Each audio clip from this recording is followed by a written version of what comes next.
मित्रो, बदलत्या काळानुसार जी माणसं बदलून घेतात ती माणसं यशस्वी होताना दिसतात. बदलत्या परिस्थितीमध्ये आपल्या कृती आणि उक्ती आपण बदलून घेतल्या तर आपण नक्की यशस्वी होऊ शकतो. आजच्या भागामध्ये आपण बदलत्या परिस्थितीमध्ये आपण काय बोललं पाहिजे, कसं बोललं पाहिजे, कधी बोललं पाहिजे या अनुषंगानं आपण बोलणार आहोत.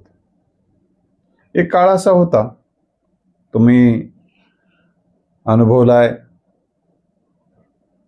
किंवा नाही अनुभवलेला असेल, पण ज्यांचं वय 40 ते 50 वर्ष आहे त्यांनी अनुभवलेलं आहे. बहुतांश प्रमाणामध्ये आजोबा असतील किंवा अन्य नातेवाईक असतील, सहजासहजी ते सहजपणे असं सुरुवातच असं गोड बोलून फार कमी जणाला अनुभवायला आला असेल. शिव्या देऊनच बोलायला सुरुवात होण्याचा प्रकार एकेकाळी होता. तेव्हा कोणाला याचं का फारसं काही वाटायचं नाही किंवा इम्प्रेशन वगैरे असं काही वाटायचं नाही. घरातली माणसं, गाढवा कुठं हिंडत फिरलास, अरे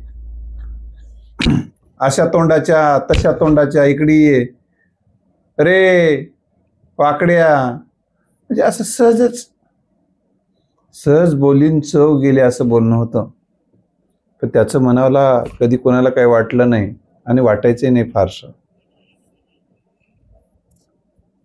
त्याला जर चांगलं बोललं तर त्याचं काहीतरी चुकल्यासारखं वाटायचं. अशी एक परिस्थिती काही प्रमाणामध्ये होती, सगळ्यांच्या संदर्भात होती असं काही मी म्हणणार नाही. पण आता परिस्थिती बदललेली आहे. माणसाच्या उंचीपेक्षा अहंकारांची उंची खूप मोठी झालेली आहे. रागाचं प्रमाण प्रचंड वाढलेलं आहे, तणाव वाढलेला आहे, द्विधावस्था खूप वाढलेली आहे, भविष्याविषयीचं भय खूप वाढलेलं आहे. यामुळे मनाचा तोल जावा अशीच परिस्थिती सध्या निर्माण झालेली आहे. अशा काळामध्ये आपल्या वाणीवर आता नियंत्रण ठेवणं, वाणीमध्ये सुधारणा करणं आणि कसं बोलावं या संदर्भानं संवादशास्त्र समजून घेणं आता काळाची गरज झालेली आहे. नाहीतर घटस्फोट, रिलेशनमध्ये गॅप येणं, ताणतणाव, त्यातून होणारे नुकसान हे तुम्हाला अनुभवायला मिळतील. केवळ बोलणं नीट नसल्यामुळे अनेक प्रसंग घडू शकतात. बोलणं नीट करणं म्हणजे आयुष्य नीट करणं आहे, इतका महत्त्वाचा आजचा विषय आहे मित्रांनो. तर एखाद्या व्यक्तीशी तुम्हाला बोलायचं आहे तर केव्हा त्याच्याशी बोललं पाहिजे या संदर्भानं काही एक मुद्दे आपण लक्षात घेऊया. बऱ्याचदा आपण फोनवर बोलतो किंवा प्रत्यक्षात बोलतो, पण पुढची व्यक्ती कोणत्या मनस्थितीत आहे, कोणत्या अवस्थेत आहे हे बऱ्याचदा आपल्या लक्षात येत नाही. म्हणून पुढच्या व्यक्तीची मनस्थिती लक्षात घेऊन, त्याची अवस्था लक्षात घेऊन, त्याला वेळ आहे का, त्याचा मूड आहे का, त्यानं सध्या कोणत्या मनस्थितीत आहे, कोणत्या अवस्थेत आहे, म्हणजे त्या आजूबाजूला कोण आहे, तो बोलण्यासाठी अवेलेबल आहे का, म्हणून एक पद्धत आहे. बऱ्याचदा ती आपण अवलंबत नाही. तर पुढच्या व्यक्तीला बोलायला वेळ आहे का हे आपण बऱ्याचदा विचारतच नाही. आपलं बोलणं डायरेक्ट सुरू होतं. म्हणून मोठी माणसं बऱ्याचदा तुमचे हे बाह्य विश्वाशी बोलताना मी सांगायला बोललेलो आहे. तुमच्या कुटुंबामधलं याला काय लागू होते तुम्ही बघा. माझा हेतू बाहेरच्या व्यक्तींसोबतचा बोलताना कोणती काळजी घ्यावी आजच्या संदर्भामध्ये, यावर माझा फोकस आहे. आज कुटुंबामध्ये कसं बोलायचं या संदर्भात आपण पुन्हा कधीतरी बोलू. याच्यातले काही मुद्दे कुटुंबाला पण लागू पडतात, असं काही नाही. तर मी तुम्हाला सांगत होतो की पुढच्या व्यक्तीचा बरेचदा असं होते की त्याला वेळ आहे पण त्याचा मूड नाही. कारण आत्ताच्या परिस्थिती जर बघितली तर माणसांचे मूड सतत चेंज व्हायले, पक्ष चेंज व्हावे तसे सतत चेंज. आत्ता बरा होता र, आता चांगलं बोलला मला, अशी अवस्था झालेली आहे. तर म्हणून हे मूड पाहून बोलता येणं आणि त्याचा मूड चांगला करून बोलता येणं हा एक फार मोठी साधनेचा भाग आहे. तर त्यामुळे मित्र, त्याचा मूड चांगला झाल्यावर किंवा चांगला करून बोलता येणं आणि ते आपल्याला करता येणं, मूड चांगला करण्याचं कौशल्य आपल्याकडे असणं हे खूप महत्त्वाची गोष्ट आहे. एखादा व्यक्ती एखाद्या विषयामध्ये गुंतलेला असतो, तो नकारात्मक विषय असेल, वेदनादायी असेल, दुःखदायक असेल, तणावजनक असेल, तर त्याला कोणाशीच बोलावं वाटत नाही, ऐकावं वाटत नाही. अशा परिस्थितीमध्ये तुम्ही त्याला जर बोलायला सुरुवात केली तो तुम्हाला चांगला प्रतिसाद देणार नाही, रिस्पॉन्स चांगला देणार नाही. मग तुम्हाला तो कोणत्या मनस्थितीत आहे, काय कारण आहे हे माहीत नसल्यामुळे तुम्ही जेव्हा बोलायला लागता तो तुमच्याशी तुटकपणे बोलतो.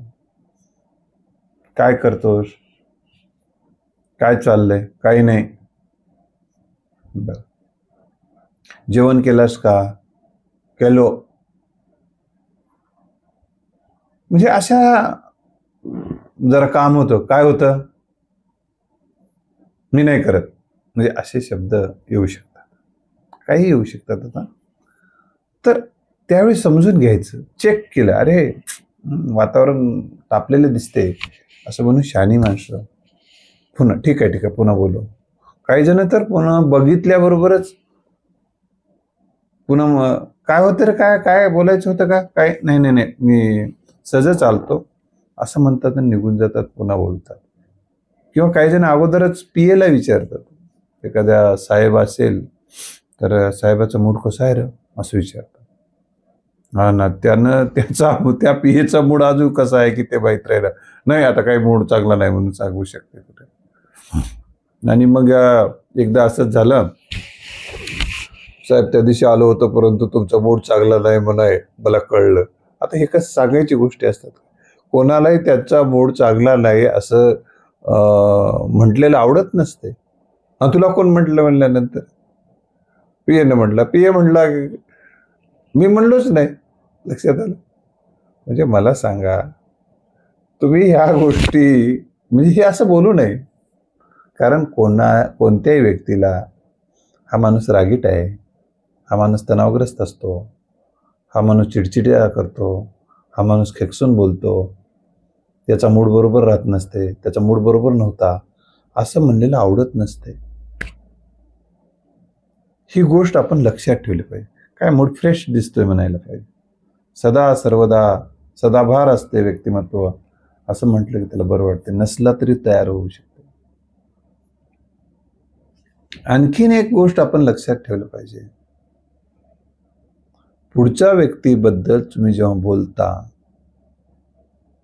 तर त्या व्यक्तीला तुम्ही जे काही बोलणार आहात त्याला संशय वाटेल असं तुम्ही बोलता कामा नये. किंवा त्यातनं काय त्याच्या मनामध्ये संशय निर्माण होईल. काय संशय निर्माण होत असतो, बऱ्याचदा आपण चौकशी करतो, कुठे आहेस, काय करतोस. त्याला असं वाटायला लागतं की माझ्या चौकशी करायला लागलेले आहेत. मी काय कुठेही राहतो की काय, मी काही करतो की काय, बघा माझ्यावर त्यांनी वॉच ठेवून आहेत. अशा पद्धतीचा एक गैरसमज पुढच्या मनामध्ये निर्माण होतो. मग त्याला चांगला प्रतिसाद मिळत नाही. म्हणून गैरसमज निर्माण होईल अशी आपल्या बोलण्याची सुरुवात किंवा बोलणं असता कामा नये. याची काळजी घेणं अतिशय गरजेचे असते. बोलण्याची सुरुवात ही बऱ्याचदा बघा, पूर्वीची एक पद्धत होती, कोणी भेटल्यानंतर राम राम, हॅज किंवा ज्याच्या पद्धतीनं एकमेकाला बोलायचे. त्या रामराम करताना तर पुढचा का राम राम, का राम राम राम राम राम राम, काय चाललं काय नाही, असं जर पुढून प्रतिसाद आला तरच बोलायला सुरुवात. आणि इकडून राम राम म्हणला, राम राम, आणि तर पुढे गेला, समजायचं याचा मूड चांगला नाही, आता यांना काय बोलायच्या मनस्थितीत नाही. म्हणून काही माणसं म्हणतात की वादळात दिवा लावायचा नसतो, त्याने फारच घाईत दिसला. आणि काही माणसं कामात असतात, ते महत्वाच्या कामात आहेत. आता महत्वाच्या कामात असताना तुमच्यासोबत तो माणूस कसा बोलेल, एका वेळी 2 स्टेशन कसे लागतील, हाही एक विषय असतो. म्हणून एखाद्या वेळेस तुमचा माणूस तो कामात असेल तर त्यावेळेस तुमचा संवाद चांगला होणार नाही. त्यामुळे त्याचं काम संपल्यानंतर त्याचा वेळ घेऊन जो बोललं तर बोलणं अर्थपूर्ण व्हायला मदत होते. आता ताणाचा विषय आला म्हणून तुम्हाला मी सांगतो की प्रत्येकाला कुठल्या ना कुठल्या विषयाचे ताण आहेत. आणि मी नक्की ही गोष्ट आपण अधोरेखित केली पाहिजे, जो माणूस सतत ताणात राहतो ना, त्याचे रिलेशन चांगले राहत नाही. आता तुम्ही समजा तुमच्या ताणात आहात, पुढच्याला वाटते काय याचं मी काय घोडे मारले काय, आता याला नमस्कार केलं तर नीट नमस्कार केला नाही, नीट स्माईल सुद्धा थोडीशी केला नाही, जाऊ दे गेला उडत. एक एक माणसं उडत उडत जातात आणि मग तुम्हाला एकटंच राहावं लागतं. सांगायचा मुद्दा असा आहे की हे ताण बरा नाही.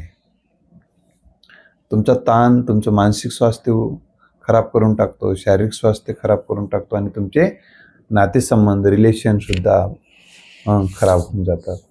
म्हणून त्या ताणाला सांभाळणं म्हणजे माणसांना सांभाळणं आहे, ही गोष्ट आपण लक्षात ठेवली पाहिजे. आणि आपण ताणात असताना बोलणं, बऱ्याचदा चुका घडू शकतात, किंवा पुढचा व्यक्ती ताणात असताना आपण त्याच्याशी बोलणं, चुका घडू शकतात किंवा चांगला प्रतिसाद मिळू शकत नाही, आपल्याला अपमान झाल्यासारखं वाटतं. कारण हा माणूस एवढा त्याला आपला मानत होता, हा माणूस एकदा त्याच्याकडे गेला, त्याला रिस्पॉन्सच दिला नाही, हा उगं फेकतो की काय, अशा पद्धतीचं वातावरण तयार होते ना. आपल्याला मग वाटायला लागते की माझं इम्प्रेशन डाऊन झालं, माझ्या 4 चौघाच्या समोर मला अपमान झाला, असं वाटू शकते.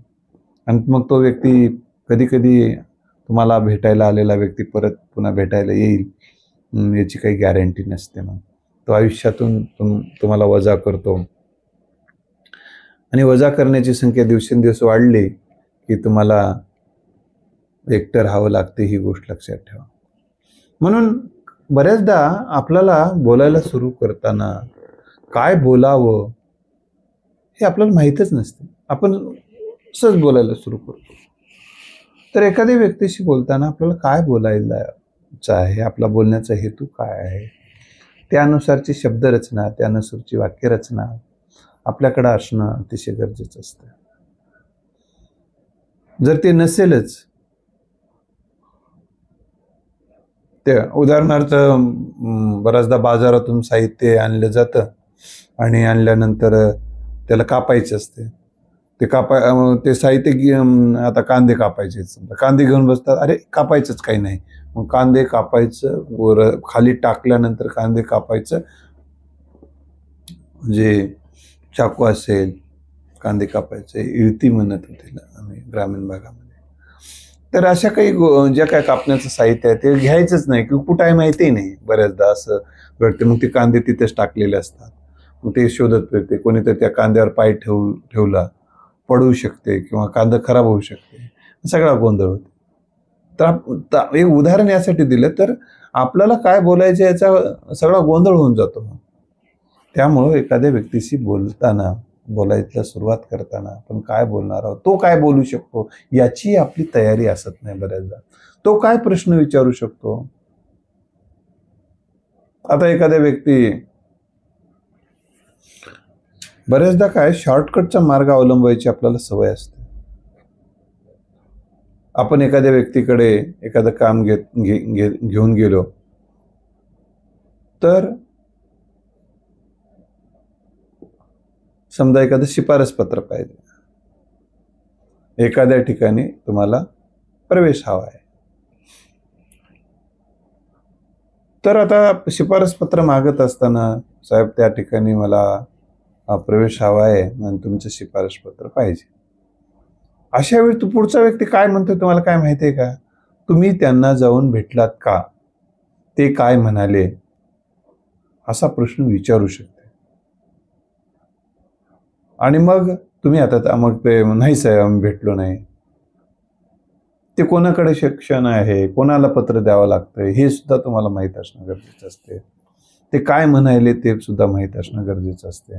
म्हणजे आपण बऱ्याचदा कसलीच माहिती फारशी नसताना एखादी विषय जेव्हा हाताळतो त्याच्यामध्ये अपयश येते. म्हणून एखाद्या विषयाचे आपल्याला ज्ञान घेऊन बोललं म्हणजे अभ्यासांती प्रगटावे असं संतांनी सांगितलेलं आहे.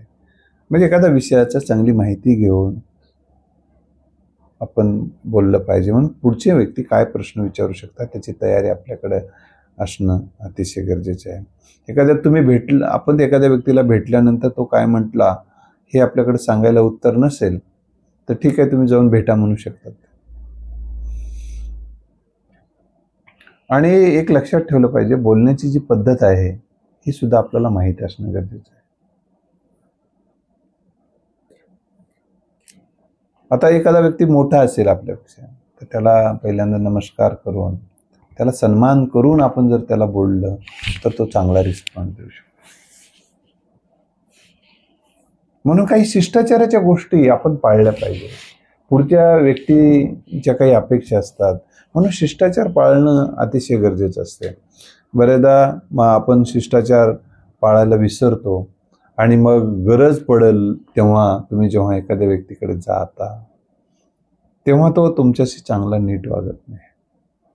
म्हणून त्याच्या काही सुखाचे दुःखाचे काही त्यांच्या श्रद्धेचे विषय असतात, तेव्हा आपण त्यांच्या त्या श्रद्धेच्या विषय एखादा व्यक्ती एखाद्या महामानवाला मानत समजा तर त्या महामानवाच्या जयंती आणि पुण्यतिथीला त्यांना शुभेच्छा देणं, पुण्यतिथीला त्या महामानवाविषयीचं अभिवादन व्यक्त करणं, अशा पद्धतीचा मेसेज किंवा अशा पद्धतीचा एखादा फोन ज्यांच्यासोबत तुमचे कामं पडू शकतात नेहमी, अशा व्यक्तीच्या संदर्भात ह्या गोष्टी करणं गरजेचं असते. बऱ्याचदा आपण मग त्या व्यक्तीला असं वाटतं त्यांच्या काही सुखदुःखाच्या गोष्टी घडलेल्या असतात तेव्हा आपण त्याला साधा फोन केलेला नसतो, साधा मेसेज केलेला नसतो, साधा भेटलेलं नसते. मग त्याला असं वाटायला लागतं की हा माणूस तर माझ्या एवढ्या दुःखाच्या प्रसंगी भेटला नाही, तो माणूस माझ्या एवढ्या आनंदाच्या प्रसंगी माझं अभिनंदन केलं असं वाटू शकतं.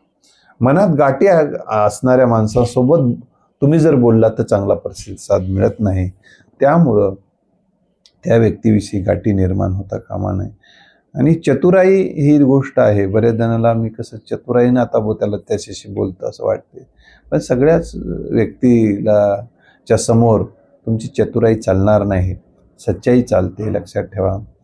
तर काही मोठी माणसं जे असतात त्यांचा वेळ घेऊन बोललेलं बरं राहील आणि वेळ मिळाला तेव्हा बोललेलं बरं राहील. आणि या संदर्भामध्ये बोलण्यामध्ये थोडीशी मधुरता, थोडंसं प्रेम, स्नेह, जिव्हाळा, आपुलकी हे जर दिसलं तर पुढच्या माणसासोबत आपली कनेक्टिव्हिटी वाढते, म्हणजे नातेसंबंध तयार होतात. आणि मग आपल्याला तो व्यक्ती मानायला जेव्हा लागतो किंवा आपल्याशी बोलणं त्याला आवडते, त्या व्यक्तीसोबतचा संवाद आपला चांगला होतो. म्हणून संत तुकोबारायांनी सुद्धा एका ठिकाणी असं म्हटलंय की मनी वसे त्याचे आवडे उत्तर, समाचार घ्यावा ऐसे वाटे. मी त्या तुम्हाला जी व्यक्ती तुमच्या मनात बसलेली आहे, तुमच्या मनात जी व्यक्ती बसलेली असते त्या व्यक्तीबद्दल विचारपूस करावं वाटते, त्याच्याशी तुम्हाला बोलावं वाटते. मनी वसे त्याचे, मग त्याचं बोलणं सुद्धा तुम्हाला आवडते. मनी वसे त्याचे आवडे उत्तर म्हणजे बोलणं किंवा त्याचं जे काही सांगणं आहे तुम्हाला आवडते. समाचार घ्यावा ऐसे वाटे, समाचार ह्या वेगळ्या अर्थ नकारात्मक अर्थानं शब्द घेऊ नये, तर इथं सकारात्मक अर्थानं आहे. समाचार घेणं म्हणजे विचारपूस करणं या अर्थानं. संत कबीर महाराजांनी सुद्धा एका ठिकाणी असं म्हटले, ऐसी वाणी बोलिये मन का आपा खोय, औरों को शीतल करे आपण हो शीतल होय. म्हणजे असं आपण बोलावं, कसं बोलावं याचं एक सुंदर असा अभंग या ठिकाणी त्यांची वचनं आहेत. अशा अनेक गोष्टीबद्दल अनेक संतांनी अनेक पद्धतीने सांगितलेलं आहे. मग सम्यक वाणी असली पाहिजे हे तथागतांनी सांगून ठेवलेलं आहे. बोलण्यामध्ये कटुता असू नये, बोलण्यामध्ये असभ्यपणा असू नये. कठोरता, असभ्यपणा, असत्य आणि निंदाजनक शब्दप्रयोग आपल्या बोलण्यात असू नये, अशा पद्धतीनं तथागत गौतम बुद्धांनी हा विचार मांडलेला आहे. तर आपण मला या निमित्तानं आपल्याला एवढंच एक विनंती करायचं आहे की तुम्हाला आता बोलावं कसं, कधी बोलावं, का बोलावं या संदर्भामध्ये चांगला अभ्यास करणं आता गरजेचं झालेलं आहे. कारण आता दिवसेंदिवस माणूस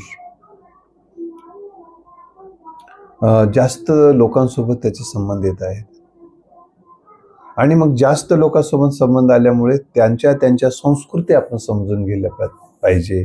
त्यांच्या आवडीनिवडी असतात, त्यांचे काही शिष्टाचार असतात, रूढी असतात, काही प्रथा असतात, परंपरा असतात. त्यांना समजून घेणं, त्या व्यक्तीला समजून घेणं आणि त्यांच्याशी संवाद साधणं, त्यांची भाषा समजून घेणं, त्या भाषेमध्ये त्या शब्दांचे अर्थ काय असतात हे समजून घेणं, या अनुषंगाने आता खूप गरजेच्या गोष्टी झाले. अतिशय महत्त्वाचा हा विषय आहे. आणखीन काही पैलू विषय आपल्या पुढच्या भागात मला आवश्यक वाटलं तर मी बोलणार आहे. तर अनेकांचे फोन येतात आणि काही प्रश्न विचारत राहतात. आणि विद्यार्थ्यांनी एक प्रश्न विचारला होता की या संदर्भात मार्गदर्शन करा म्हणून आजचा विषय मी हाताळलेला आहे. तर पुन्हा नवीन एखादा विषय घेऊन तुम्ही एखादा सुचवलेला असेल किंवा मला सुचलेला असेल किंवा जो गरजेचा वाटतो मला त्या विषयावर मी बोलत राहणार आहे. म्हणून हनुमंत भोपाळे यूट्यूब चॅनलच्याशी आपण कनेक्ट राहा, इतरांनाही सांगा, ज्यांना हे जर आवडलं तर सांगा आणि मग आपण हे प्रबोधनाची जी काही यात्रा आहे ही अशीच कायम ठेवूया. धन्यवाद.